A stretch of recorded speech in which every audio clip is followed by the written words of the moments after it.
Welcome to Man Does Tech, where I solve the problems you didn't even know you had. In this video, I will show how to remove a Volvo XC90 rear door panel. First, let's get organized.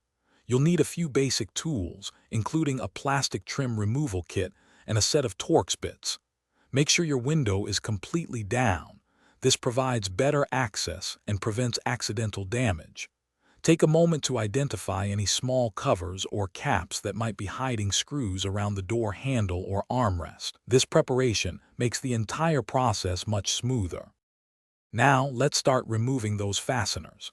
Using your trim removal tool, gently pry off any small plastic covers you found in the previous step. These often hide the main screws. You'll typically find 2 Torx screws inside the door handle recess. Remove those. Additionally, there's usually one more Torx screw located at the bottom of the armrest pocket. Keep these screws organized so reassembly is a breeze. With all the screws out, it's time to detach the panel itself. Grab your plastic trim removal tool and start at a bottom corner. Gently pry the panel away from the door frame, releasing the clips one by one.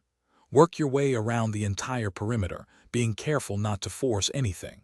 Once all the clips are free, lift the entire door panel straight upwards.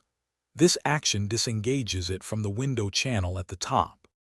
Before you fully remove the panel, there are a few connections to address. Carefully disconnect the door handle cable, usually a simple clip mechanism. Then, unclip all electrical connectors for the window switch and any other components.